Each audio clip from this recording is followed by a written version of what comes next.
Hello my dear student. तो आज हम देख रहे हैं हमारे पी ब्लॉक एलिमेंट ग्रुप 16 का लेक्चर नंबर 12।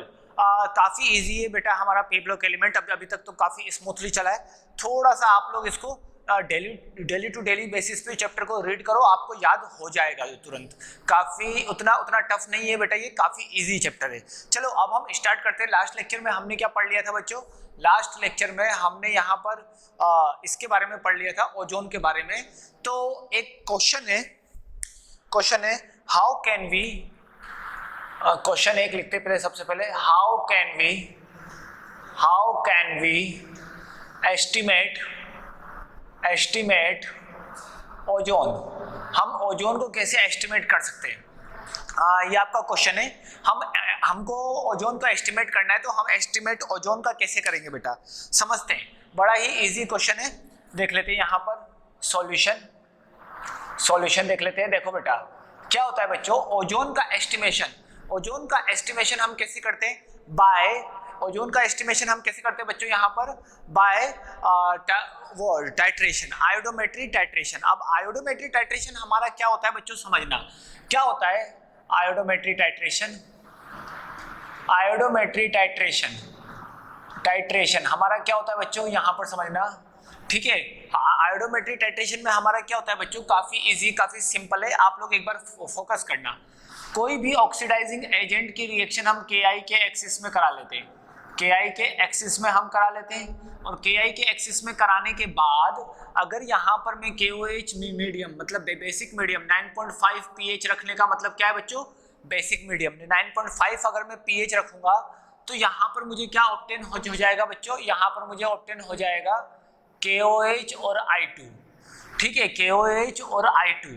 और अगर ओजोन होगा तो O2 आपका आ जाएगा। ये मैंने कहीं ना कहीं कल ना रिएक्शन बताया था, KI के साथ रिएक्शन। आप लोगों को अब ध्यान आ रहा होगा KI के साथ रिएक्शन कैसे। अब यहाँ पर जो I2 होता है, I2 को मैं हाइपो सॉल्यूशन, किसमें? हाइपो सॉल्यूशन में डालता हूँ। कौन से सॉल्यूशन में डालता हूँ? हाइपो सॉल्यूशन क्या होता है बच्चों? Na2H2O3। हाइपो सॉल्यूशन में जैसे ही मैंने डाला इसको, तो आपका क्या बनता है बच्चों? यहाँ पर NaI, यहाँ पर आपका बनेगा Na2S4O6। ये आपका बन जाता है, ठीक है, ये आपका बन जाता है। अभी इसके बारे में आप उतना मत समझो। अब देखो हाइपो किसको बोलते हैं? जिसके अंदर H2O3 2- होगा उसको हम हाइपो बोलेंगे, उसको हम क्या बोलेंगे? हाइपो। और इसका स्ट्रक्चर कैसा होता है थोड़ा जान लेते हैं बच्चों।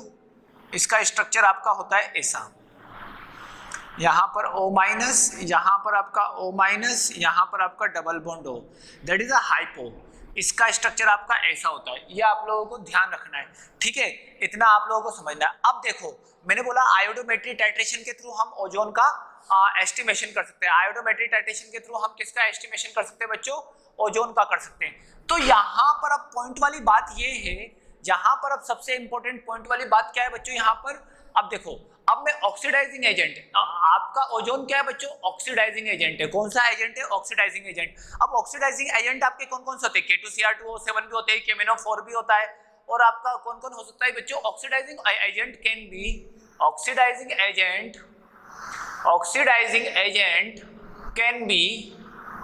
कैन बी, यहाँ पर आपका KMnO4 भी हो सकता है, तो KMnO4 को भी एस्टिमेट कर सकते हैं।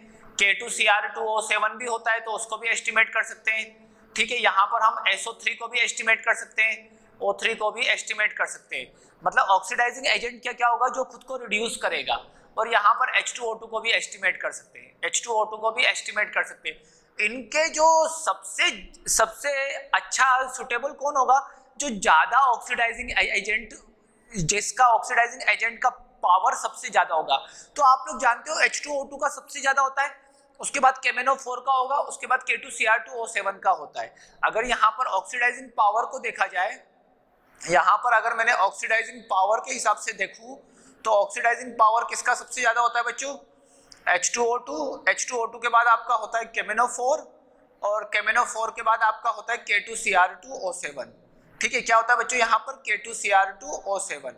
ये बात आप लोगों को समझ में आ गई होगी, ठीक है, इतना आपको ध्यान रखना है। अब देखो O3 भी आपका एक ऑक्सीडाइजिंग एजेंट है, तो इसका भी मैं आयोडोमेट्री के थ्रू इसका मैं टाइट्रेशन करा सकता हूँ। देखो रिएक्शन अगर O3 की रिएक्शन अगर मैंने Ki के साथ कराई तो आपका क्या बनेगा बच्चों, यहाँ पर KOH बेसिक मीडियम में, वही रिएक्शन लिख रहा हूँ बच्चों, लेकिन वही रिएक्शन में किसके साथ लिख रहा हूँ, O3 के साथ। अब जब मैं KMnO4 पढ़ाऊंगा वहां पर भी मैं सेम कंसेप्ट बताऊंगा, यहाँ पर भी सेम कंसेप्ट। तो एक ही कंसेप्ट आपके 4 से 5 बार आपके रिएक्शन रिपीट होंगे, तो थोड़ा फोकस करो। ऑक्सीडाइजिंग एजेंट मैंने लिया यहाँ पर ऑक्सीजन, अब यहाँ पर क्या बनेगा बच्चों, यहाँ पर बनेगा I2, और I2 के साथ साथ यहाँ पर क्या बनेगा बच्चों, यहाँ पर आपका बन जाएगा O2। ऐसा आपका रिएक्शन होगा। बेसिक मीडिया है तो यहाँ पर H2O और OH यहाँ पर होगा। इस रिएक्शन को आप रेडॉक्स के थ्रू भी आप लोग क्या कर सकते हो बच्चों, बैलेंस कर सकते हो। रेडॉक्स के थ्रू भी हम इस रिएक्शन को क्या कर सकते हैं बच्चों, बैलेंस कर सकते हैं। यहां तक आप लोगों को समझ में आ गया होगा। ये तो था पहला स्टेप। अब जो I2 मिला है वो क्या होगा बच्चों, जो I2 मिला है वो हमारा किसके साथ रिएक्ट करेगा, हाइपो के साथ। अब I2 जो हमारा हाइपो के साथ रिएक्ट करेगा, जब I2 हमारा हाइपो के साथ रिएक्ट करेगा, इसका मतलब क्या बनेगा बच्चों, यहां पर हमारा बन जाएगा NaI, अब Na2S4O6।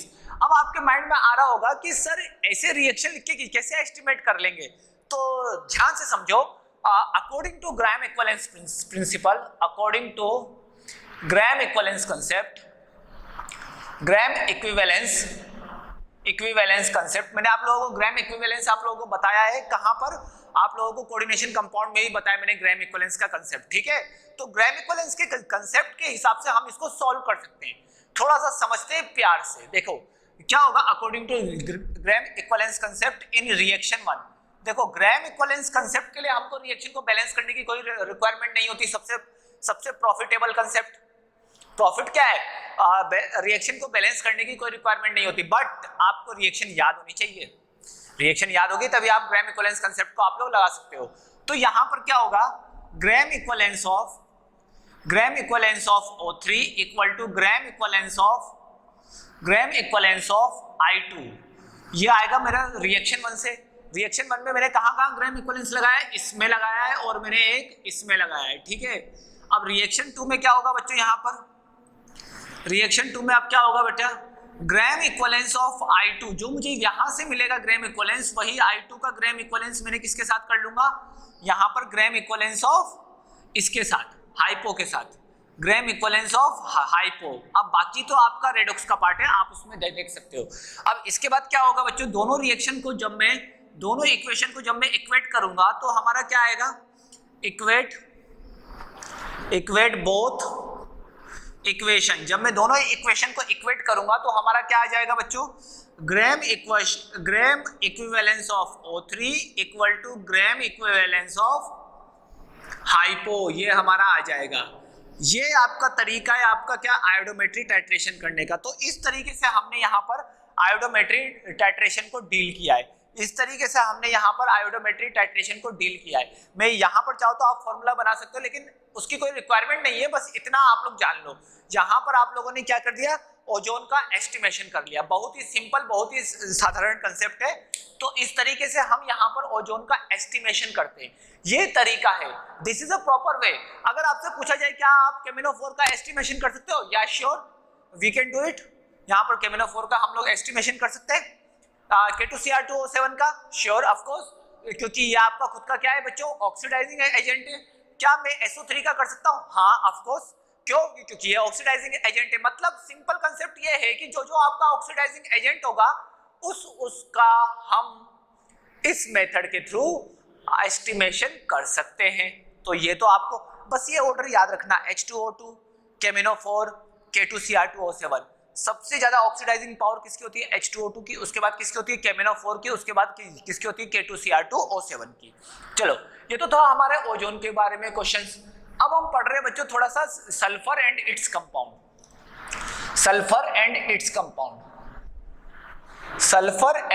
कंपाउंड, ठीक है।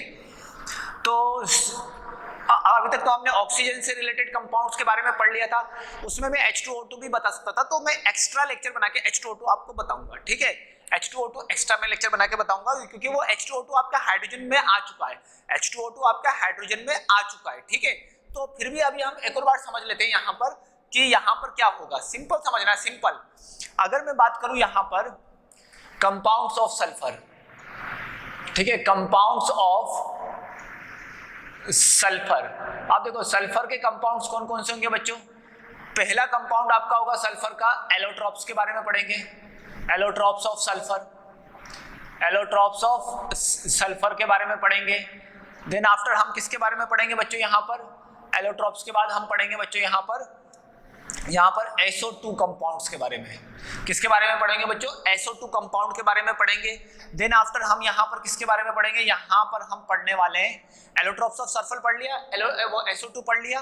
अब हम पढ़ेंगे oxy acid of sulphur, oxy acids of sulphur. ये 3 कंपाउंड्स के बारे में हमको बहुत अच्छे से जानना है बच्चों, काफी सिंपल है, काफी इजी है। तो अब मैं स्टार्ट करता हूं बच्चों एलोट्रॉप्स ऑफ सल्फर, उसको समझते हैं एलोट्रॉप्स ऑफ सल्फर क्या होता है बच्चों। तो सबसे पहले लेते हैं यहाँ पर allotropes of sulphur, allotropes of sulphur. देखो आप सल्फर का एलोट्रॉप्स हमारा कौन कौन सा होगा उसको समझ लेते हैं। देखो एलोट्रॉप्स ऑफ सल्फर में सबसे पहले हम यहाँ पर एलोट्रॉप्स ऑफ सल्फर हम कौन कौन से सल्फर के बारे में जानेंगे। देखो 5 टाइप के मेनली यहाँ पर क्या होगा, many type of allotropes, many types of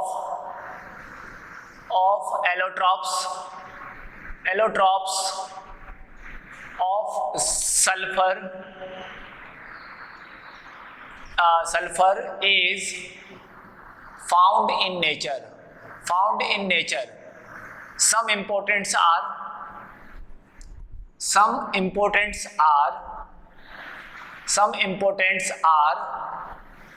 मतलब कुछ जो इंपॉर्टेंट्स है वो कौन से समझते हैं बच्चों ध्यान से। सबसे पहला आपका आएगा रोहम्बिक सल्फर, सबसे पहला आपका क्या आएगा बच्चों, रोहम्बिक सल्फर। तो रोहम्बिक सल्फर क्या होता है समझ लेते हैं। सबसे पहला रोहम्बिक sulphur, rhombic sulphur, rhombic sulphur क्या होता है बच्चों आपका समझ लेते हैं। इसको बोलते हैं अल्फा फॉर्म ऑफ सल्फर। क्या बोलते हैं इसको, अल्फा फॉर्म ऑफ सल्फर। इसको क्या बोलेंगे बच्चों हम लोग, अल्फा फॉर्म ऑफ सल्फर। अब देखो रोहम्बिक सल्फर का बनाने का जो तरीका है उसको समझ लेते हैं। Preparation method of rhombic sulphur, preparation method of rhombic sulphur, preparation method of rhombic sulphur. Rhombic sulphur को प्रिपेयर करने का मेथड है preparation method of rhombic sulphur. अब देखो यहाँ पर प्रिपरेशन मेथड को समझते हैं रोहम्बिक सल्फर के।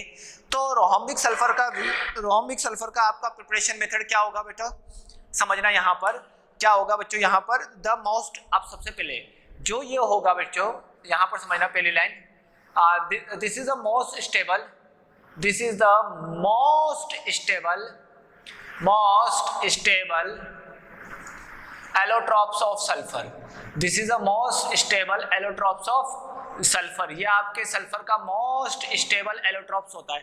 ये आपके सल्फर का क्या होता है बच्चों, मोस्ट स्टेबल वो एलोट्रॉप्स होता है जो क्या होता है बच्चों, रोहम्बिक सल्फर। जो क्या होता है बच्चों आपका रोहम्बिक सल्फर होता है। जो क्या होता है बच्चों आपका रोहम्बिक सल्फर होता है। ये आपका सबसे ज्यादा स्टेबल फॉर्म होता है, ठीक है। और ये कौन से टेम्परेचर पे आपका ये स्टेबल होगा, 8 रूम टेम्परेचर। रूम टेम्परेचर पे सबसे ज्यादा अकर आपको कौन सा करेगा बच्चों, इस लाइन का मतलब आप समझो। रूम टेम्परेचर पे आपका कौन सा सबसे ज्यादा अकर करेगा बच्चों, रोहम्बिक सल्फर। रोहम्बिक सल्फर आपके रूम टेम्परेचर पे सबसे ज्यादा अकर करता है, सबसे ज्यादा अमाउंट में मिलेगा रोहम्बिक सल्फर रूम टेम्परेचर पे। ये बात को फोकस करो, ध्यान रखो, बहुत ही ज्यादा इंपॉर्टेंट बात है। अब ये बनाएंगे कैसे कि सल्फर का रोल होगा, रोल इन सल्फर, सल्फर को रोल कर लेंगे और उसको CH2 मीडियम में डाल देंगे, CH2 मीडियम में डाल देंगे। और अगर मैंने CH2 मीडियम में डाल के इसको क्या किया बच्चों, इवोपरेट किया। क्या किया बच्चों, इसको मैंने इवोपरेट किया। मतलब इवोपरेट का मतलब ये तो आप लोग जानते हो, इवोपरेट किया। इवोपरेट करने से आपका क्या बन जाएगा बच्चों, यहाँ पर रोहम्बिक सल्फर। क्या बन जाएगा यहाँ पर, रोहम्बिक सल्फर। और रोहम्बिक सल्फर को हम क्या बोलते हैं बच्चों, रोहम्बिक सल्फर को हम क्या बोलेंगे बच्चों यहाँ पर, alpha form of sulphur, alpha form of sulphur. Rhombic sulphur को हम क्या बोलेंगे बच्चों, अल्फा फॉर्म ऑफ सल्फर। अब इसके प्रॉपर्टीज के बारे में जान लेते हैं। वो इवोपरेट कैसे करेंगे, अगर सल्फर के मेल्टिंग पॉइंट और वो बॉइलिंग पॉइंट से ज्यादा टेम्परेचर देंगे तो ये अपना आप आपका इवोपरेट होगा। पहले सॉल्यूशन बनाएंगे, पहले क्या करेंगे, सॉल्यूशन बनाएंगे, सल्फर को CH2 में डालेंगे। अब आपको धीरे धीरे समझ में आएगा कैसे होगा बच्चों, ठीक है। अगर मैं इसका प्रॉपर्टी लूंगा तो आपको समझ में आने लग जाएगा। देखो अब properties of rhombic sulphur. Rhombic sulphur, rhombic sulphur की प्रॉपर्टी आपकी क्या होगी बच्चों, समझ लेते हैं हम लोग यहाँ पर। रोहम्बिक सल्फर की प्रॉपर्टी क्या होगी, तो रोहम्बिक सल्फर आपका ध्यान रखना वो वाटर में इनसॉल्युबल होगा बट आपके बेंजीन और CH2 में सॉल्युबल होगा। ठीक है, सबसे पहली प्रॉपर्टी क्या होगी, insoluble in water, insoluble in water, insoluble in water but soluble in CH2 and benzene. अब समझना यहाँ पर CH2 और बेंजीन आपके क्या होते हैं बच्चों, नॉन पोलर होते हैं। CH2 और बेंजीन आपके क्या होते हैं, नॉन पोलर होते हैं, और वो वाटर आपका क्या होता है, पोलर सॉल्वेंट। कौन सा होता है, पोलर सॉल्वेंट। अब आप लोगों ने पढ़ाई होगा क्लास 9th और 10th में कि like dissolve like, like dissolve like और अनलाइक डिसॉल्व अनलाइक। समझना यहाँ पर लाइक डिसॉल्व लाइक का कंसेप्ट अगर आपने पढ़ा है तो पोलर पोलर में सॉल्युबल होगा, नॉन पोलर में सॉल्युबल होगा। तो आप बोल सकते हो क्या रोहम्बिक सल्फर आपका नॉन पोलर इन नेचर होता है, बोल सकते हो कि नहीं बोल सकते, क्योंकि वो नॉन पोलर सॉल्वेंट में सॉल्युबल हो रहा है। इफ अगर नॉन पोलर सॉल्वेंट में सॉल्युबल हो रहा है देन हम क्या बोल सकते हैं, हम ये बोल सकते हैं कि रोहम्बिक सल्फर आपका नॉन पोलर होगा। ऐसा थोड़ा अप्रोच लगाना है माइंड में, क्वेश्चन को इस तरीके से अप्रोच करना है आप लोगों को। चलो अब हम समझते हैं यहाँ पर एक और प्रॉपर्टी। तो हमने पहली प्रॉपर्टी पढ़ ली, अब दूसरी प्रॉपर्टी जो है इसकी काफी ज्यादा इंपॉर्टेंट है, काफी ज्यादा सिलेबस में अक्सर आने लायक आपकी प्रॉपर्टी है बच्चों, ये काफी ज्यादा इंपॉर्टेंट होता है बच्चों, ये आपका प्रॉपर्टी, उसको देख लेते हैं अब हम। अब देखो, poor conductor of heat and electricity and specific gravity will be 2.06। तो यहाँ पर समझ लेते हैं, यहाँ पर this is a poor conductor of, this is the poor conductor of, poor conductor of heat and electricity, heat and electricity. ये आपका हीट एंड इलेक्ट्रिसिटी का पुअर कंडक्टर है। ये आपका हीट एंड इलेक्ट्रिसिटी का कौन सा कंडक्टर होता है बच्चों, ये आपका पुअर कंडक्टर होता है। And specific gravity of this rhombic sulphur will be 2.06। अब मैं आप लोगों को एक होमवर्क देता हूं, and specific gravity will be, specific gravity will be 2.06। अब आपको बताना है, आपको होमवर्क है बच्चों, what is a specific gravity, what is, क्या बोलेंगे बच्चों यहाँ पर हम बोलेंगे what is specific gravity, what is specific gravity. आपका स्पेसिफिक ग्रेविटी क्या होता है ये आपको ध्यान रखना है। What is specific gravity, specific gravity आपका क्या होता है वो आपको ध्यान रखना है। काफी इजी और काफी सिंपल है, ठीक है। अगर मैं इसका मेल्टिंग पॉइंट देखूं तो मेल्टिंग पॉइंट कितना होगा, 385.6 केल्विन। मेल्टिंग पॉइंट कितना होगा, 385.6 केल्विन। तो थोड़ा ध्यान रखो, इसका आपका मेल्टिंग पॉइंट कितना होगा बच्चों, इसका मेल्टिंग पॉइंट होगा आपका 385.6 केल्विन, ये इसका मेल्टिंग पॉइंट होगा, ठीक है। ये इसका क्या होगा बच्चों, मेल्टिंग पॉइंट होगा, ठीक है। अगर मैं इसके फॉर्मूले की बात करूं तो formula of rhombic sulphur, formula of rhombic sulphur, formula of rhombic, formula of rhombic sulphur will be S eight, ठीक है, एसेट। अब ये एसेट होता है विद पकड़ स्ट्रक्चर, विद पकड़ स्ट्रक्चर, पकड़ स्ट्रक्चर मतलब पकड़ स्ट्रक्चर, या फिर बोल सकते हैं हम यहाँ पर स्ट्रैंड स्ट्रक्चर, स्ट्रैंड स्ट्रक्चर। कैसे होगा बच्चों, स्ट्रक्चर, ठीक है। स्ट्रैंड स्ट्रक्चर कैसे होगा बच्चों, ये आपका होगा क्राउन शेप में। ये आपका कौन से शेप में होगा, क्राउन शेप में। ये आपका कौन से शेप में होगा बच्चों, क्राउन शेप में होगा, ठीक है। ये देखो 1 2 3 4 5 6 7 8, this is the crown shape, crown shape like crown structure, crown shape की तरह दिखता है बच्चों ये आपका, ठीक है। तो इस तरीके से हमने यहाँ पर किसके बारे में पढ़ लिया बच्चों, रोहम्बिक सल्फर के बारे में। काफी इजी था, काफी सिंपल था। अब हम चलते हैं बच्चों मोनोक्लिनिक सल्फर, जो कि सबसे ज्यादा इंपॉर्टेंट है। और इसमें कौन सी लाइन इस साल जेई ने एनटीए के सिलेबस में पूछा था वो भी मैं बता देता हूँ। एनटीए ने कौन सी लाइन पूछी गई थी वो भी आया था इस बार एग्जाम में, तो इसीलिए आप लोगों को बोलता हूँ कि जो थ्योरी लिखाई जाए वैसे का वैसा याद कर लो। एनटीए ने इसमें से एक क्वेश्चन पूछा था और पी ब्लॉक में से एक पेपर में एक क्वेश्चन ही पूछा, और वही क्वेश्चन क्या निकला बच्चों, इसी में से आया। तो इसलिए मैं बोल देता हूँ यहाँ पर मोनोक्लिनिक सल्फर। अब हम समझ लेते हैं मोनोक्लिनिक सल्फर। देखो मोनोक्लिनिक सल्फर को हम क्या बोलते हैं बच्चों? सेकंड हम कुछ इंपॉर्टेंट ही पढ़ेंगे, इसको बोलेंगे हम बीटा फॉर्म ऑफ सल्फर। क्या पढ़ेंगे? Beta form of sulphur. अब बात को ध्यान से समझना, बीटा फॉर्म ऑफ सल्फर हमारा क्या होगा बच्चों? अब हमारा बीटा फॉर्म ऑफ सल्फर हमारा क्या होगा?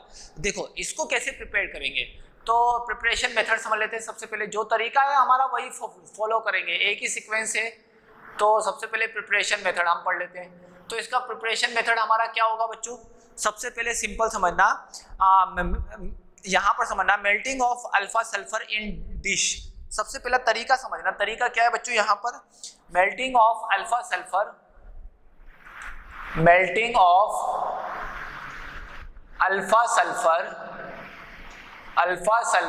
इन अ डिश।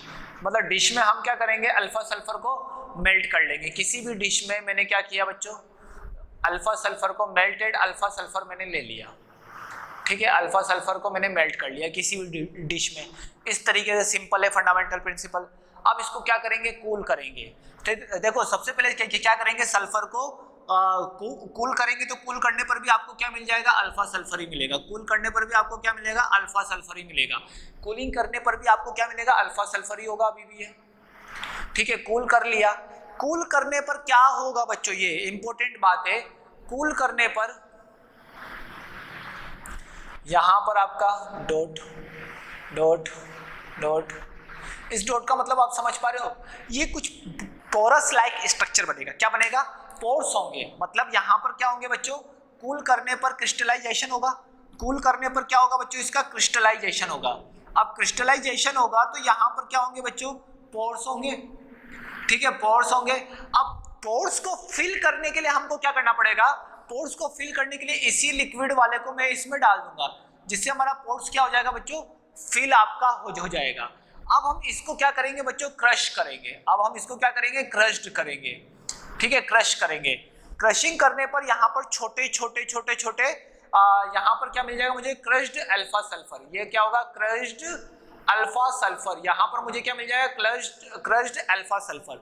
अब यहीं से टेक्निकली टर्म स्टार्ट हुआ कि यहाँ पर क्रश किया, ये क्रिस्टलाइजेशन हुआ, यहीं पर मैंने क्रश कर दिया। सुनो यहाँ पर मैं कर देता हूँ,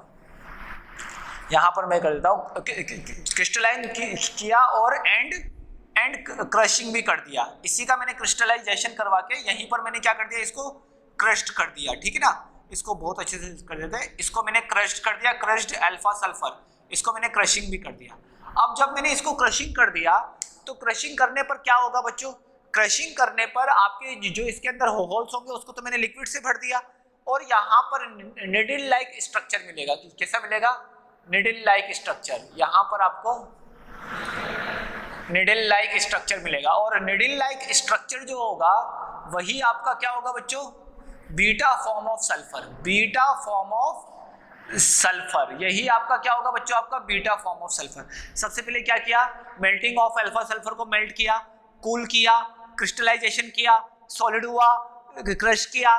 क्रश करने पर उसके अंदर पोर्स हुए, पोर्स को मैंने लिक्विड से भरा। लिक्विड से भरने पर जो हमें निडल लाइक स्ट्रक्चर मिलेगा that is called beta form of sulphur. एक और बार समझो, लिक्विड है, कूल किया, क्रिस्टलाइजेशन किया, सॉलिड किया, क्रश किया, देन आफ्टर इसमें जो पोर्स होंगे, पोर्स को मैंने लिक्विड से भरा, देन हमको जो निडल लाइक स्ट्रक्चर मिलेगा that is called beta form of sulphur.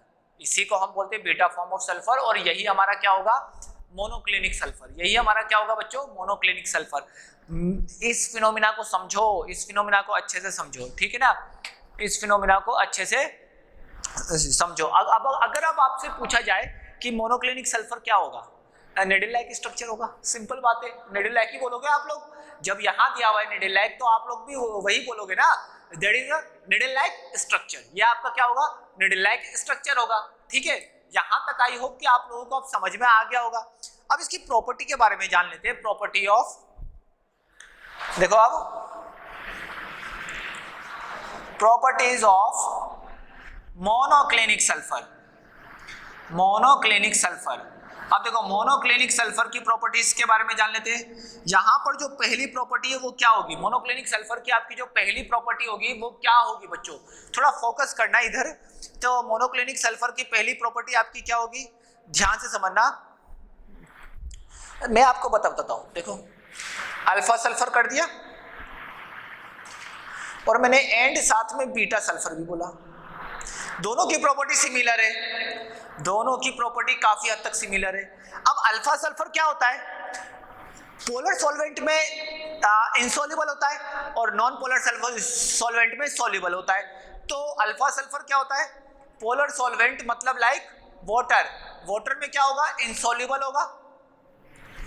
But non polar solvent like what, non polar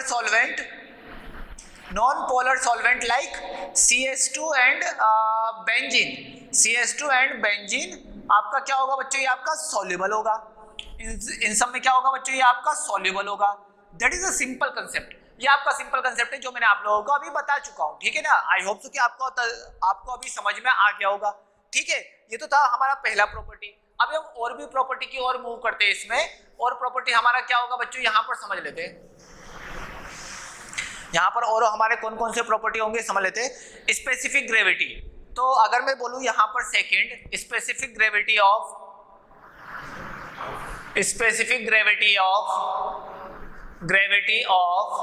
monoclinic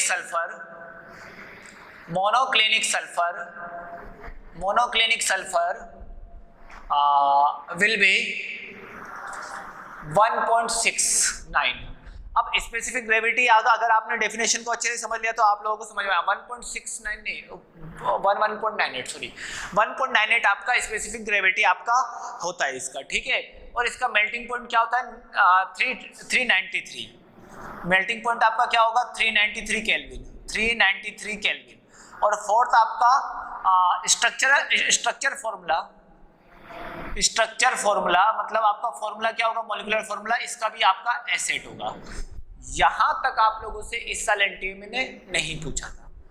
अब आपसे पूछा क्या था वो अब हम समझते हैं। अब मोनोक्लिनिक सल्फर और आपके कौन से रोहम्बिक सल्फर, दोनों के बीच काफी अच्छी बात हुई। दोनों के बीच एक आपका ट्रांजिशन टेम्परेचर बना, दोनों के बीच आपका क्या बना, एक ट्रांजिशन टेम्परेचर। तो समझ लेते हैं।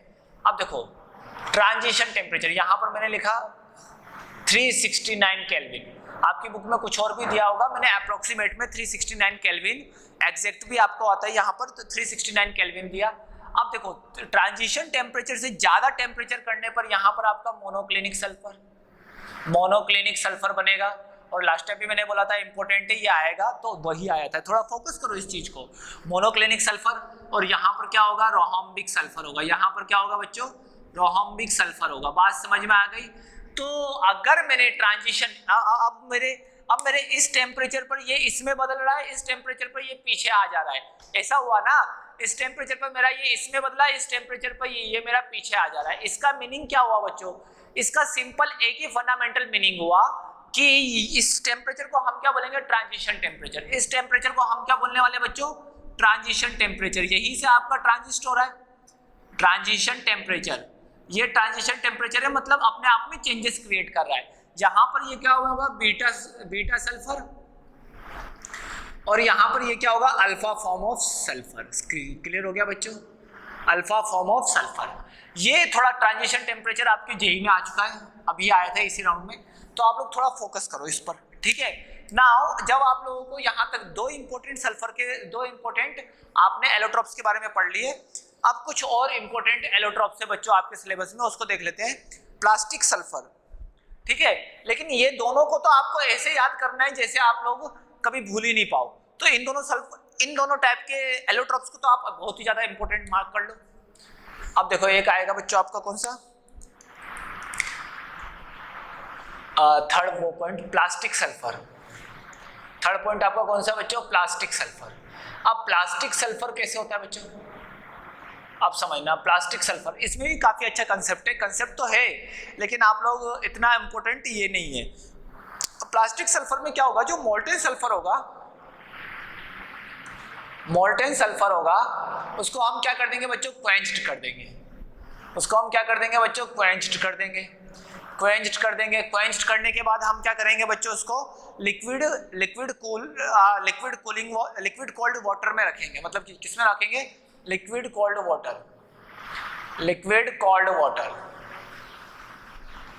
लिक्विड कोल्ड वाटर में रखेंगे इसको। सबसे पहले समझना, यहाँ पर प्लास्टिक सल्फर को मैंने क्वेंच्ड किया, नहीं, प्लास्टिक सल्फर बनाने के लिए मैंने क्या किया, मोल्टेन सल्फर को मैंने क्वेंच्ड करके लिक्विड कोल्ड वाटर में रख दिया, और लिक्विड कोल्ड वाटर में रखते ही आपका किस में कन्वर्ट हो जाएगा, प्लास्टिक सल्फर में, प्लास्टिक सल्फर में। और मैंने अगर कूलिंग को कंटिन्यूस रखा, अगर मैंने कंटिन्यूस कूलिंग रखा, कंटिन्यूस कूलिंग रखा, कंटिन्यूस कूलिंग अगर मैंने रखा तो क्या होगा बच्चों, इफ अगर मैंने यहाँ पर कंटिन्यूस कूलिंग रखा तो यहाँ पर सॉलिडिफिकेशन हो जाएगा।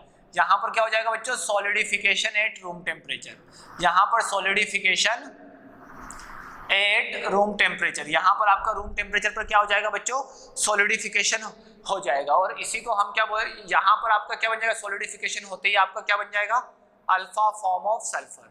क्या बन जाएगा आपका बच्चों, यहाँ पर अल्फा फॉर्म ऑफ सल्फर। ठीक है, इसी को हम क्या बोलेंगे, रोहम्बिक सल्फर। इसी को हम क्या बोलने वाले बच्चों, रोहम्बिक सल्फर। बात क्लियर है? ये आपका तरीका है किसको, प्लास्टिक सल्फर को बनाने का। और प्लास्टिक सल्फर को हम क्या बोलते हैं, एमोर्फस सल्फर। क्या बोलते हैं हम यहाँ पर, एमोर्फस सल्फर, एमोर्फस सल्फर, या फिर हम क्या बोलेंगे, super cold sulphur, super cold sulphur. ठीक है, सुपर कोल्ड सल्फर। अब आप लोग समझ जाओगे, जब आप लोग सॉलिड स्टेट पढ़ोगे तो आप लोगों को समझ में आ जाएगा एमोर्फस सल्फर क्या होगा और सुपर कोल्ड। एक्चुअली जैसे आपके पुराने टाइम में कांच के गिलास वाले विंडो हुआ करते थे, समझना, कांच के गिलास वाले आपके क्या हुआ करते थे बच्चों, विंडो हुआ करते थे। अब वो कांच के गिलास वाले विंडो क्या करते थे बच्चों, उस चीज को आप लोगों को समझना है। तो कांच के गिलास वाले विंडो को अगर मैं बहुत टाइम के बाद देखूं तो ऊपर से वो थोड़ा सा पतला हो जाया करता था, नीचे क्या हो जाए भाई, मोटा। तो क्या हो रहा है, सॉलिड के पार्टिकल्स आपके नीचे की ओर मूव कर रहे हैं, तो उस टाइप के सॉलिड को क्या बोलते हैं, एमोर्फस सॉलिड। और एमोर्फस सॉलिड की एक खास बात होती है, जो इसका मेल्टिंग पॉइंट और बॉइलिंग पॉइंट होता है वो शार्प नहीं होता। मेल्टिंग पॉइंट और बॉइलिंग पॉइंट क्या नहीं होता बच्चों, इसका शार्प नहीं होता है। इसका शार्प मेल्टिंग पॉइंट और बॉइलिंग पॉइंट नहीं होता है। तो इस पॉइंट को आप लोग काफी अच्छे से ध्यान रखो कि इसका मेल्टिंग पॉइंट और बॉइलिंग पॉइंट क्या नहीं होता बच्चों, शार्प मेल्टिंग पॉइंट और बॉइलिंग पॉइंट नहीं होता। जो भी आपके एमोर्फस होते हैं उसका शार्प मेल्टिंग पॉइंट और बॉइलिंग पॉइंट आपका शार्प नहीं होता। ठीक है, शार्प नहीं होता है, तो ध्यान से समझना। ये कुछ रेंज तक होते हैं, इसमें क्या होता है, कुछ रेंज तक होता है। इस पॉइंट को आप लोग ध्यान से समझो, काफी अच्छे से, काफी सिंपल है। अगला मैं बता देता हूँ बच्चों आपको, मिल्क ऑफ सल्फर। अगला कंसेप्ट है मिल्क ऑफ सल्फर। अगला टाइप का आपका एलोट्रॉप है बच्चों, मिल्क ऑफ सल्फर। तो देख लेते हैं बच्चों हम लोग मिल्क ऑफ सल्फर। तो हमारा मिल्क ऑफ सल्फर क्या होता है, मिल्क ऑफ सल्फर। अब समझना, मिल्क ऑफ सल्फर को हम क्या बोलेंगे बच्चों, मिल्क ऑफ सल्फर को जब मैं एसिड की रिएक्शन, इसको प्रिपेयर कैसे करेंगे, जब मैं एसिड की रिएक्शन CaOH के होल ट्वाइस में करूंगा, लाइम वाटर में रिएक्शन कराऊंगा, तो यहाँ पर क्या हो जाएगा, एसिड मतलब सिंपल फॉर्म ऑफ सल्फर। अगर सिंपल फॉर्म ऑफ सल्फर की मैंने लाइम वाटर में रिएक्शन कराई, या फिर इसको बोलेंगे milk of lime. Milk of lime, milk of lime किसको बोलते हैं, ये क्वेश्चन आपको आ चुका है जेई में, सस्पेंशन ऑफ CaOH का होल ट्वाइस। इसको क्या बोलेंगे, सस्पेंशन ऑफ CaOH का होल ट्वाइस, इसी को बोलते हैं मिल्क ऑफ लाइम। अब मिल्क ऑफ लाइम को अगर मैं करूंगा तो यहाँ पर क्या आ जाएगा बच्चों, इसके साथ रिएक्ट, तो मिल्क ऑफ सल्फर आपका ऑब्टेन हो जाएगा। क्या ऑब्टेन हो जाएगा बच्चों, आपका मिल्क ऑफ सल्फर। तो ये तो था आपका 4th नंबर का एलोट्रोप्स, जो कि काफी इजी था। अब 5th नंबर का एलोट्रोप्स है बच्चों आपका कोलोइडल सल्फर।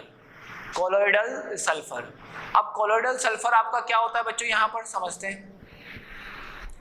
अब यहाँ पर आपका कोलोइडल सल्फर क्या होता है बच्चों, देखो यहाँ पर इसको हम क्या बोलते हैं, delta form of sulphur, delta form of sulphur. ठीक है, अल्फा बीटा, अब आपका आ गया यहाँ पर डेल्टा फॉर्म ऑफ सल्फर। अब क्या करेंगे बच्चों, यहाँ पर H2S की रिएक्शन अगर मैंने CO के साथ करवाई तो यहाँ पर सल्फर बनेगा और साथ में H2O निकलेगा, दैट इज कॉल्ड व्हाट, इसी को हम क्या बोलेंगे, beta form, delta form of sulphur, और यही हमारा क्या होगा, कोलोइडल सल्फर। कोलोइडल सल्फर के बारे में आप लोग जानोगे सरफेस केमिस्ट्री में, तो वहां पर भी इस चीज को, कंसेप्ट को लेके चलना है, ठीक है ना। कोलोइडल एक टाइप का आपका ट्रू सॉल्यूशन अलग होता है, जो आपने चैप्टर पढ़ोगे। ट्रू सॉल्यूशन अलग है। कोलोइडल सॉल्यूशन क्या होता है, उसमें सॉल्यूट के पार्टिकल की साइज थोड़ी सी बड़ी होती है। जैसे सिंपल आप है ना सिरप होता है, सिरप को, कप सिरप को पीते टाइम आप उसको एक बार आप उसको कई बार है ना शेक करते हो। रीजन क्या है कि सॉल्यूट के पार्टिकल जो बड़े होते हैं वो कुछ टाइम बाद है ना डिसॉल्व नहीं होते, वो आपके सस्पेंडेड हो जाया करते हैं। जब सॉल्यूट के पार्टिकल अगर आपके सस्पेंडेड हो गए तो उसको मिक्स करने के लिए क्या करते हैं, उसको हम शेक करते हैं। तो ये बात ध्यान रखना, यहाँ पर कोलोइडल सल्फर होता है। बात क्लियर है, बात क्लियर है। अब देखो लास्ट मेनी डिकेज, मतलब कई डिकेज से आपके कई फॉर्म ऑफ सल्फर मिले। लास्ट डिकेज, अब मैं आप लोगों को बताता हूँ। यहाँ पर काफ़ी इजी कंसेप्ट्स के बारे में मैं आप लोगों को बता देता हूँ, यहाँ पर समझने की कोशिश करना। Last 2 decay many other allotropes of sulphur is found. तो लास्ट 2 decades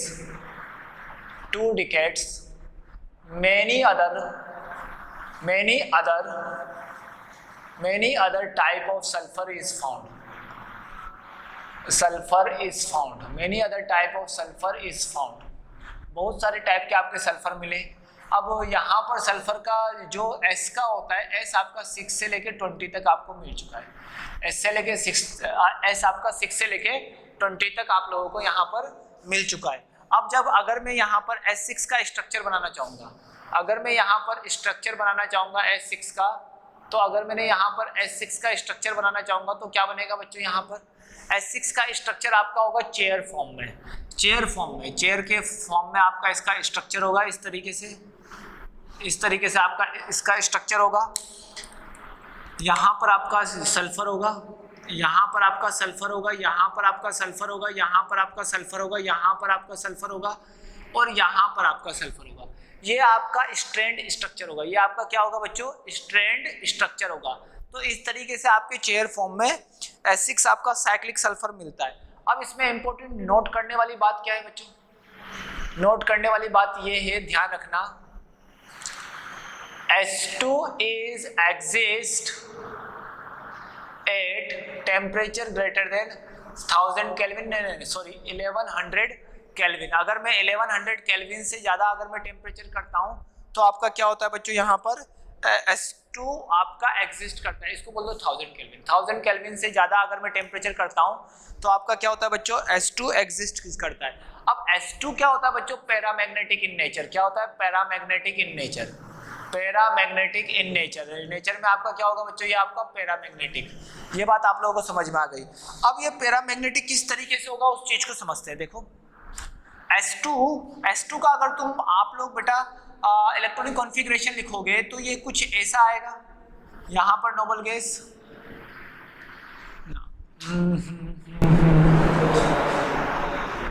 ऑर्गन नहीं, ऑर्गन तो ऑर्गन का 1s2 2s2 2p6, हाँ ऑर्गन के बाद आपका क्या आ जाएगा बच्चों, यहाँ पर आपका आ जाएगा 3s2 3p6, तो यहाँ पर 3p4, तो यहाँ पर 3s2 तो तक तो मैं नहीं बना रहा, मैं 3p4 का बना रहा हूँ। तो थोड़ा 3p4 का देख लेते, 3s2 का भी देख लेते।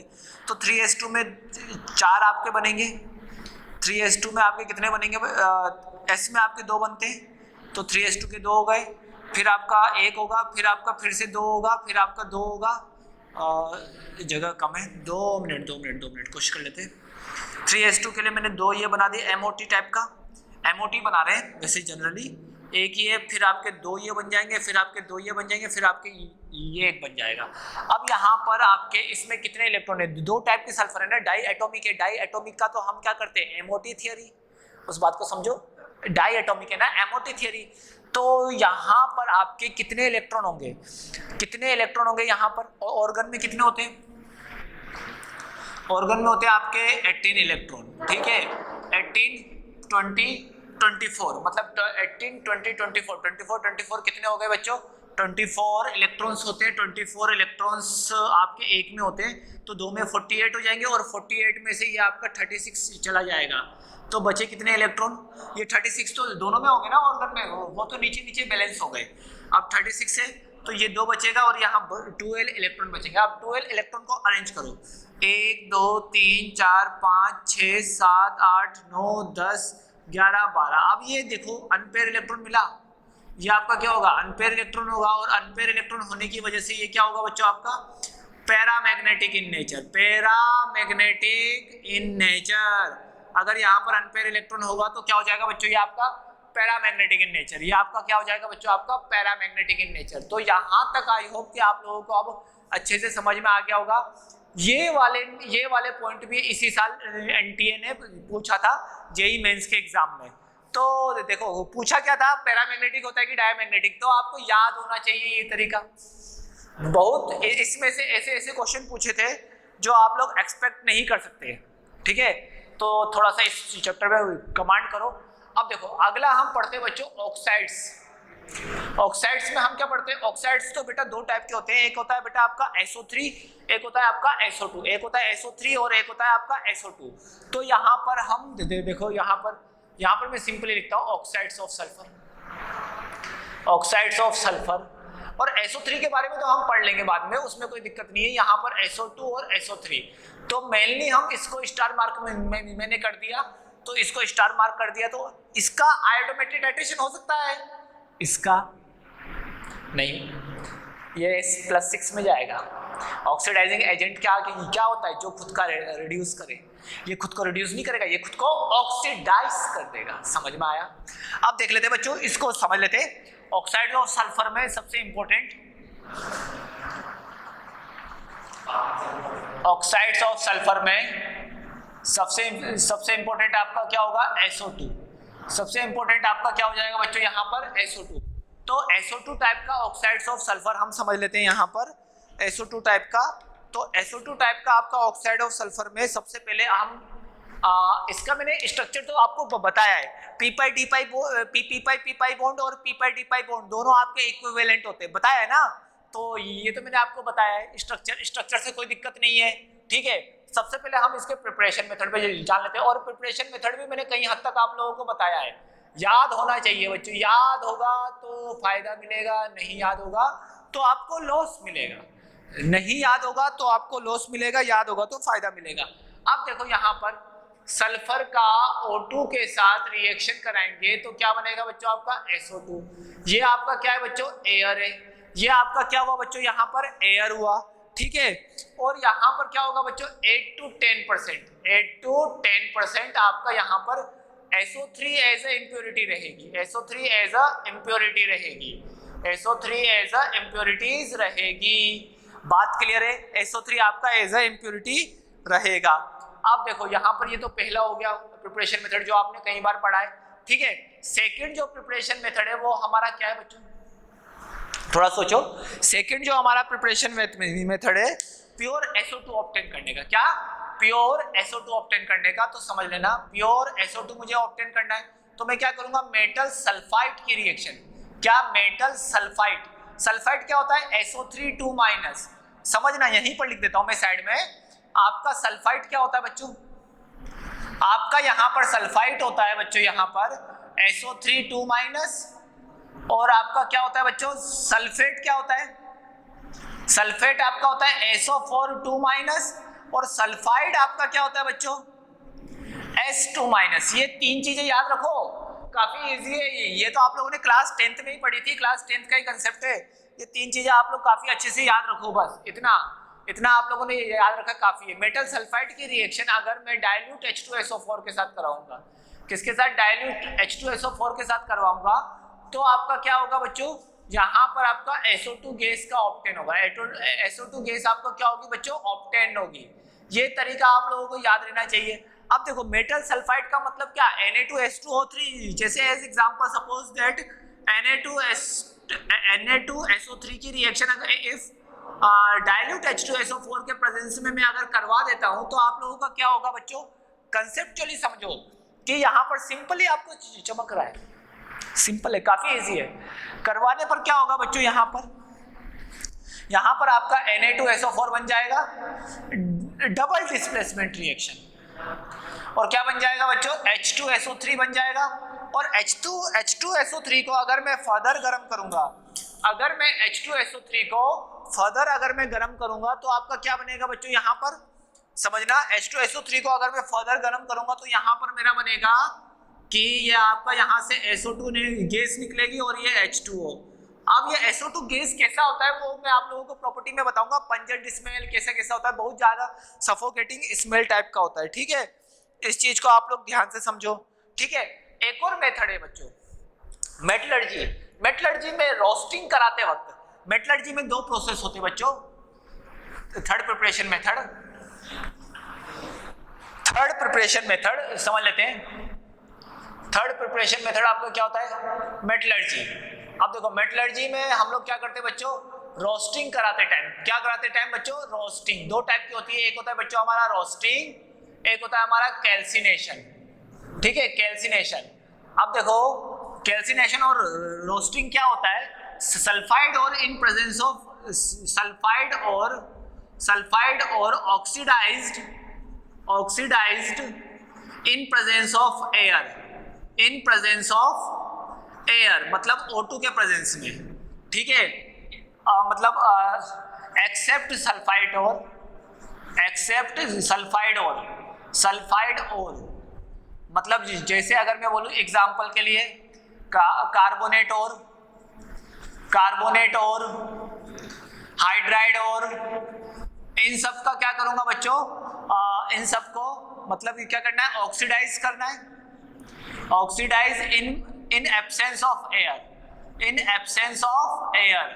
अब देखो इसमें हम क्या करते हैं, सिंपली हीटिंग करते हैं, सिंपली क्या करते हैं, हीट करते हैं एब्सेंस ऑफ एयर में हम लोग क्या करते हैं बच्चों, सिंपली हीट करते हैं, ठीक है। एब्सेंस ऑफ एयर में हम सिंपली हीट करते हैं, इसको हम क्या करते हैं, हीटिंग करते हैं इन प्रेजेंस ऑफ एयर। हीटिंग करेंगे क्या, इन प्रेजेंस ऑफ एयर हम इसको क्या करेंगे, हीटिंग करेंगे।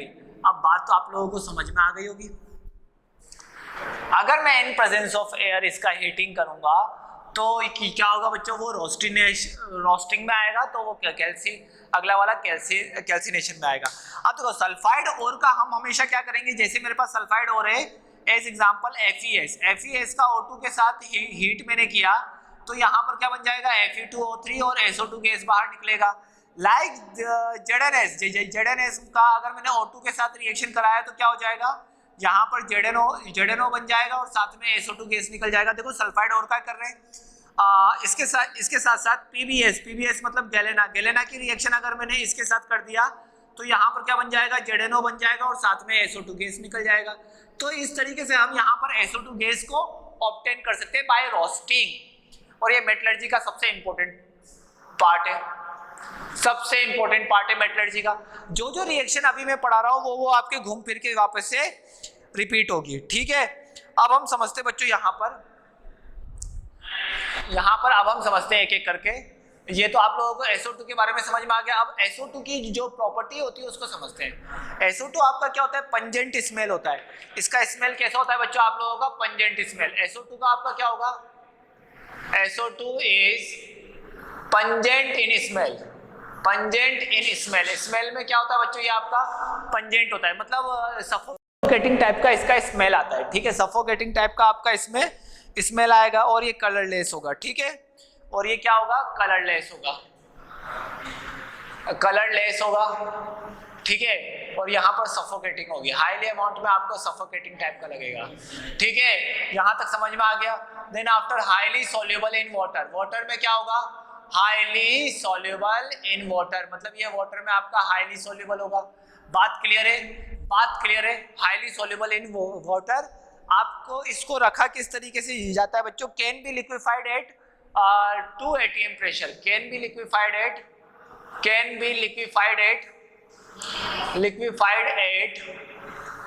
2 atm प्रेशर, मतलब 2 atm प्रेशर पर हम इसको लिक्विफाई कर सकते हैं।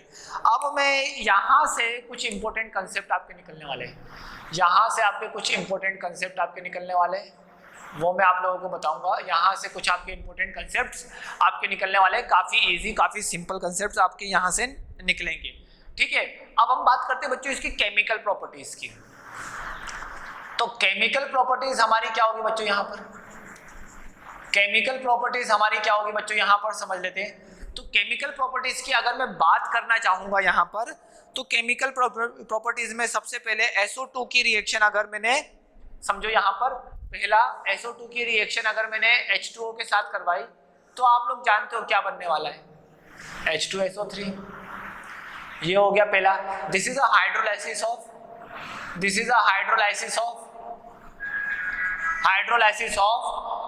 SO2। ये आपका हाइड्रोलाइसिस है किसका, SO2 का। ये आपका हाइड्रोलाइसिस रिएक्शन है किसका बच्चों, SO2 का। ठीक है, अब हम देख लेते हैं रिएक्शन विद अल्कली। ठीक है, reaction with alkali second point है हमारा, reaction with alkali. Reaction with alkali, alkali के साथ आपका किस तरीके से रिएक्शन करेगा, अल्कली मतलब NaOH या फिर CaOH का होल ट्वाइस जिसके अंदर बेस हो।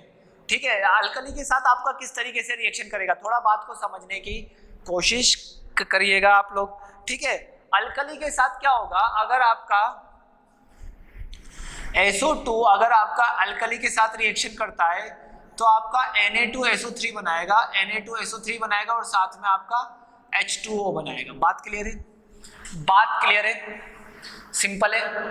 एक बार आप लोग फोकस करिए इस पर, बात क्लियर है, सिंपल है। अब क्या होगा बच्चों, अगर इसमें और भी ज्यादा अमाउंट में मैंने अगर इसमें क्या मिला दिया बच्चों, SO3, और भी ज्यादा अमाउंट में मैंने अगर इसमें इसी में मैंने अगर यहाँ पर और भी ज्यादा अमाउंट में मैंने Na2SO3 में मैंने SO2 और क्या मतलब मिला दिया बच्चों, H2O फिर मैंने ऐड कर दिया, तो ये आपका NaHSO3 में कन्वर्ट हो जाएगा। इसको क्या बोलेंगे, सोडियम बाइसल्फाइड। क्या बोलेंगे इसको, सोडियम बाइसल्फाइड। इसको क्या बोलेंगे, सोडियम बाइसल्फाइड।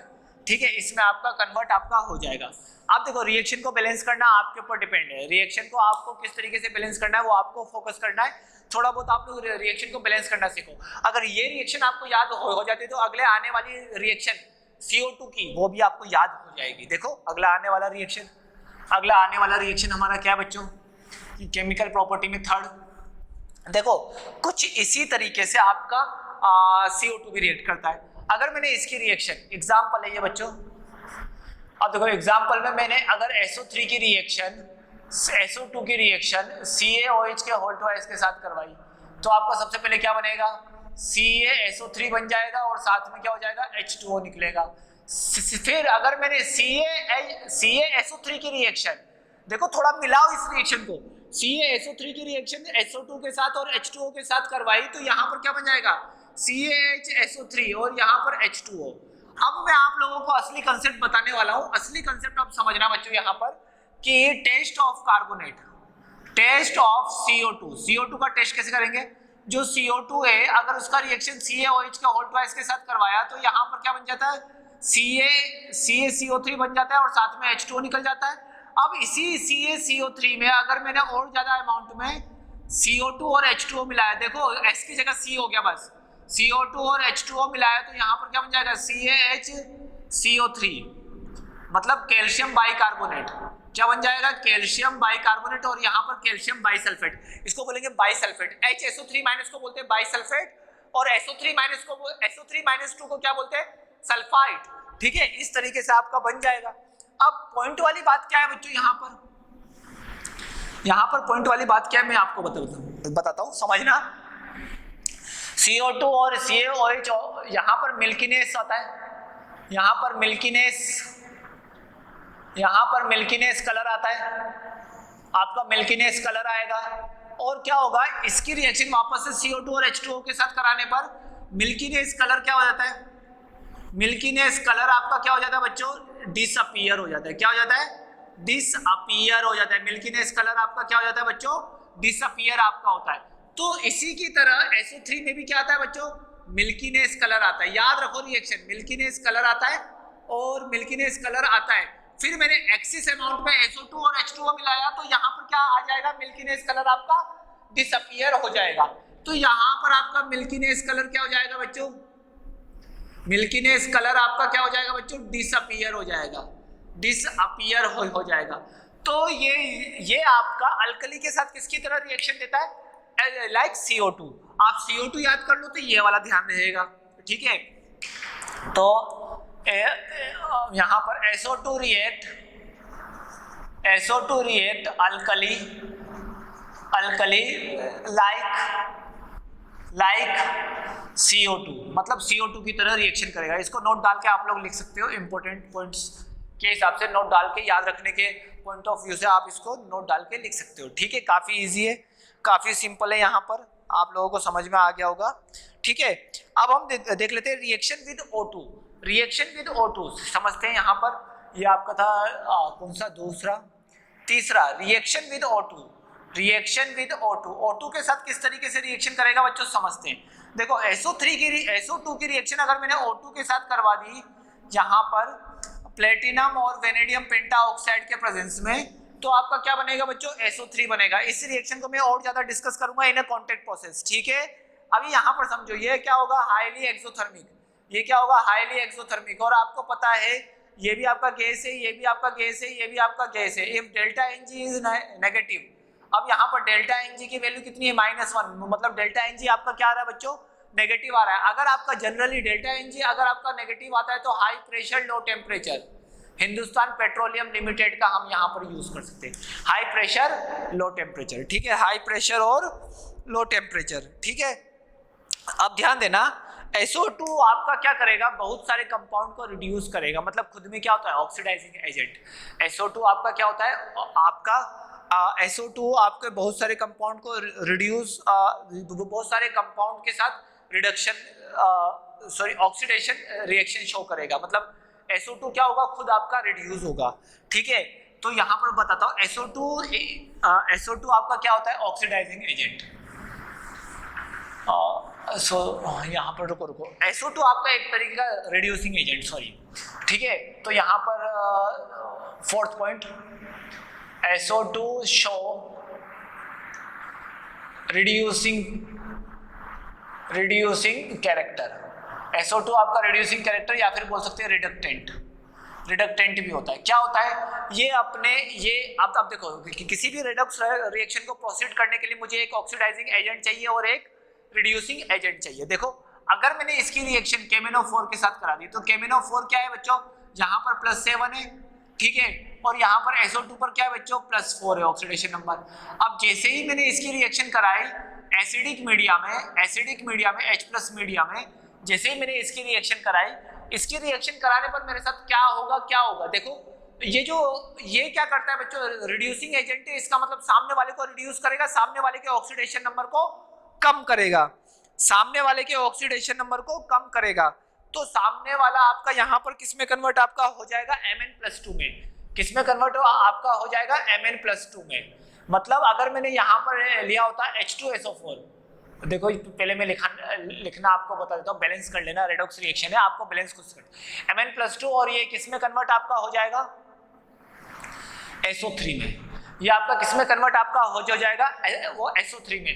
अब ध्यान रखो, MnO4- का कलर क्या होता है, पर्पल कलर। क्या होता है, पर्पल कलर। ये मैंने कोऑर्डिनेशन कंपाउंड में भी बताया कि कुछ कंपाउंड आपके चार्ज के फ्लो की वजह से कलर शो करते हैं, तो ये पर्पल कलर का होगा। और यहाँ पर ये क्या हो जाएगा बच्चों, आपका कलरलेस, ठीक है। अगर आप लोगों के माइंड में चल गया कि मैंने यहाँ पर H2SO4 लूंगा, सर आप लोगों का माइंड कुछ भी हो सकता है, तो यहाँ पर KMnO4 की रिएक्शन अगर मैंने SO2 के प्रेजेंस में एसिडिक मीडिया एज H2SO4 मैंने लिया, तो यहाँ पर क्या बन जाएगा बच्चों, आपका K2SO4 बन जाएगा, और क्या बन जाएगा, MnSO4 बन जाएगा, और साथ में आपका SO3 गैस आपकी बाहर निकलेगी, ठीक है। यहाँ तक आप लोगों को समझ में आ गया होगा। अगला देख लेते हैं बच्चों, K2Cr2O7, ये A रिएक्शन है। B reaction K2Cr2O7। अब देखो बहुत सारी रिएक्शन मैं बता सकता हूँ, इसमें से कुछ इंपॉर्टेंट आप लोग ध्यान रखो। अब देखो एसिडिक मीडिया में अगर मैंने इसकी रिएक्शन कराई तो क्या होगा बच्चों, सेम Cr यहाँ पर +7 है, ये आपका यहाँ पर +2 में गया, और ये आपका +6 में गया। देखो ना, यहाँ पर +4 से +6 आया, तो मतलब क्या हुआ, ऑक्सीडाइज हुआ, और ये क्या हुआ, रिड्यूस हुआ। अब Cr+7 है, तो Cr+7 एसिडिक मीडिया में आपका Cr+3 में जाया करता है। आप लोगों को रेडॉक्स में बताया गया होगा ये चीज कि Cr+3 में जाता है, और यहाँ पर क्या आ जाएगा बच्चों, K2SO4 आ जाएगा। अब K2SO4 आ जाएगा और साथ में कौन सी गैस बाहर निकलेगी, SO3 गैस आपकी बाहर निकलेगी। अब यहाँ पर क्या है बच्चों, ये आपका +4 में और ये यहाँ पर क्या है बच्चों +6 में और ये यहाँ पर क्या है बच्चों +3 में। अब Cr2SO4 होल थ्राइस आपके कौन से कलर का होता है बच्चों, ग्रीन कलर का। हमेशा Cr+3 आपके कौन से कलर का होगा बच्चों, ग्रीन कलर का। Cr+3 का कलर क्या होगा, ग्रीन। याद रखो Cr+3 का कलर क्या होगा, ग्रीन ग्रीन ग्रीन, काफी ज्यादा इंपॉर्टेंट है। अब K2Cr2O7 का कलर क्या होता है, ऑरेंज। अब आपको इसका कलर ध्यान नहीं रहेगा तो इसको बोलते हैं परमैग्नेट। परमैग्नेट मतलब पर्पल, परमैग्नेट मतलब पर्पल। और इसका क्या होगा, डाइक्रोमेट का ऑरेंज, ऑरेंज कलर का होगा, ठीक है। अब इसके अलावा Fe को भी ये आपका क्या करता है बच्चों, रिड्यूस करने का काम करता है। मतलब Fe+3 को भी आपका क्या करेगा बच्चों, रिड्यूस करेगा। तो यहाँ पर अगर मैंने Fe2SO4 का होल थ्राइस की रिएक्शन मैंने SO2 के साथ कराई तो ये आपका रिड्यूस करके SO3 में कन्वर्ट कर देगा और साथ में आपका FeSO4 बना देगा। अब देखो बच्चों यहाँ पर ये क्या है, +3 में, यहाँ पर ये +4 में, यहाँ पर ये आपका +6 में, यहाँ पर ये आपका +2 में। तो आप लोग देख सकते हो, समझ सकते हो, यहाँ से यहाँ गए तो क्या हुआ बच्चों, क्या हुआ, रिडक्शन हुआ। और यहाँ से यहाँ गए तो क्या हुआ, यहाँ से यहाँ गए तो आपको देखो, समझना बात को ध्यान से, पॉजिटिव चार्ज में इंक्रीमेंट हुआ, इसका मतलब यहाँ पर आपका क्या हुआ, ऑक्सीडेशन हुआ। और अगर समझना SO2 सामने वाले को क्या कर रहा है, रिड्यूस कर रहा है। SO2 सामने वाले के साथ कौन सी रिएक्शन दिखा रहा है, रिडक्शन रिएक्शन। जब SO2 सामने वाले को रिड्यूस कर रहा है इसका मतलब क्या हुआ बच्चों, ये आपका रिड्यूसिंग इन कैरेक्टर। समझ में आ गया। तो ये तो था हमारा SO2 के बारे में, काफी इजी है, काफी सिंपल है। आप लोग थोड़ा एक दो बार अगर आप इनऑर्गेनिक डेली टू डेली पढ़ोगे तो आपको 100% याद रहेगा। अगर आपने एक भी दिन बीच में गैप कर दिया तो ये समझो कि आपको लगेगा कि मैं इनऑर्गेनिक भूल गया हूँ। बेटा इनऑर्गेनिक के लिए एक खास बात है, 100% कोई नहीं बोल सकता कि मुझे इनऑर्गेनिक याद है, 100% कोई नहीं बोल सकता। हाँ, लेकिन आपके साथ क्या होगा, जब आपके सामने क्वेश्चन आएगा तब आपको चीजें याद आने लग जाएगी, हाँ ऐसा होता है ऐसा होता है। वो कब होगी, जब आप रीड करोगे, डेली टू डेली पढ़ोगे। अगर आपने डेली टू डेली नहीं पढ़ा तो ये बात समझ लो, जो याद आने लायक भी कंसेप्ट है वो भी याद नहीं आएंगे। तो आपको डेली रीड करना पड़ेगा। आपको एंड तक आपको लगेगा कि इनऑर्गेनिक मुझे याद नहीं है, लेकिन जब क्वेश्चन आता है तो हमको सॉल्व होने स्टार्ट होते हैं। क्यों होते हैं, इसी वजह से। रीड करो, मैक्सिमम अमाउंट में इस चैप्टर्स को आप लोग है ना रीड करो। चलो, अगर आपने पी ब्लॉक को रीड कर लिया तो मैक्सिमम आपका कवर हो गया इनऑर्गेनिक। पी ब्लॉक मतलब आपने ग्रुप 2 को रीड कर लिया तो आप लोगों का कंप्लीट हो गया। तो ये तो था हमारा इसका 4th नंबर का केमिकल प्रॉपर्टी, ठीक है, 4th नंबर का केमिकल प्रॉपर्टी। अब हम समझते हैं इसके यूज के बारे में। यूज के बारे में, अब SO2 एक टाइप का क्या है बच्चों, रिडक्टेंट। और रिडक्टेंट का मतलब ये H+H। अब जिसमें आपका नेसेंट हाइड्रोजन निकलता है, जिसमें आपका नेसेंट हाइड्रोजन निकलता है, रिडक्टेंट मतलब नेसेंट हाइड्रोजन देगा। नेसेंट हाइड्रोजन देगा तभी सामने वाले को रिड्यूस करेगा। सामने वाला रिडक्शन कब शो करेगा, जब वो H+ को ऑब्टेन करेगा। तो इसने कहीं ना कहीं नेसेंट हाइड्रोजन को रिलीज किया होगा, इस वजह से आपका ये आपका रिडक्टेंट नेचर का होगा। थोड़ा समझना, रिडक्शन क्या होता है, H को ऑब्टेन करना, और ये किसी के साथ रिएक्शन करेगा तो वो रिड्यूस हुआ होगा, तो वो क्या करेगा, नेसेंट हाइड्रोजन को ऑब्टेन करेगा। और जब वो नेसेंट हाइड्रोजन को ऑब्टेन करेगा इसका मतलब क्या होगा, इसका मतलब उसका रिडक्शन हुआ है। सिंपल कंसेप्ट है, 2 मिनट का कंसेप्ट है बच्चों, कोई ज्यादा दिक्कत नहीं है। ये आपका हो गया नेसेंट हाइड्रोजन, ठीक है। अब ये ब्लीचिंग एक्शन मैंने कल भी लिखवाया था आप लोगों को। ब्लीचिंग एक्शन आपके 2 टाइप के होते हैं बच्चों।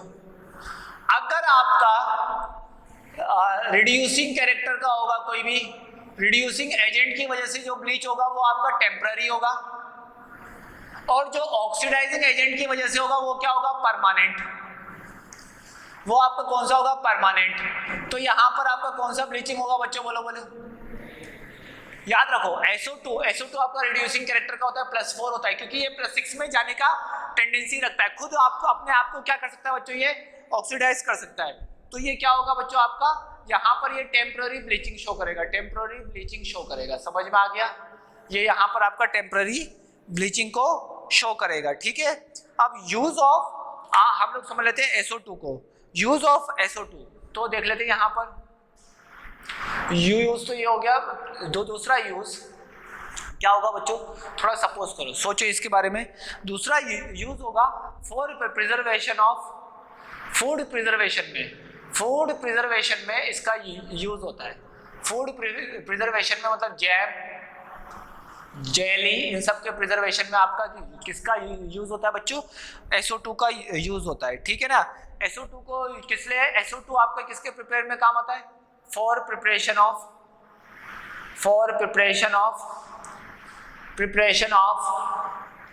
किंग ऑफ केमिकल मतलब क्या, H2SO4। आप देखो अब हम पढ़ने वाले आगे जाके किंग ऑफ केमिकल इसमें, ठीक है। H2SO4, NH, SO3, बहुत सारे कंपाउंड्स को प्रिपेयर करने के लिए आपके काम में आता है, जो कि बहुत ज्यादा इंपॉर्टेंट रोल प्ले करते हैं लाइफ में। ठीक है ना। लिक्विड SO2 को हम क्या करते हैं, यूज एज रेफ्रिजरेंट। ठीक है, लिक्विड SO2 को हम क्या करते हैं बच्चों, liquid SO2 use as refrigerant की तरह इसको यूज करते हैं। अब क्या करते हैं, लिक्विड SO2 को हम कैसे प्रिजर्व करते हैं समझना, उसको लिक्विफाई करते हैं हाई प्रेशर पे, तो ही आपका लिक्विफाई करेंगे हाई प्रेशर पे, और उसको कहाँ रखेंगे बच्चों, मेटल के कोर में रखते हैं। उसको कहाँ रखते हैं बच्चों, मेटल के कोर में रखते हैं। तो यहाँ पर SO3 को हम किस तरीके से रखते हैं बच्चों, SO3 को हम लोग लिक्विफाई करते 280 टेम्परेचर पे, और क्या करते हैं, उसको स्टील कंटेनर में रखते हैं। तो समझते हैं यहाँ पर लिक्विड SO3 लिक्विफाइड, अभी मैंने लिखवाया था इस टाइप का concept, liquefied at high pressure and stored in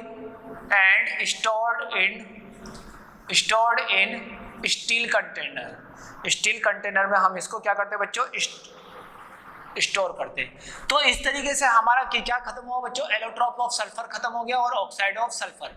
अब हम आगे के लेक्चर में ऑक्सी एसिड ऑफ सल्फर के बारे में पढ़ेंगे, जो कि काफी छोटा है, और कल ही हम हैलोजन फैमिली के बारे में पढ़ना स्टार्ट करेंगे। आई होप सो कि आपको ये लेक्चर काफी अच्छे से समझ में आया होगा। So thanks for watching this.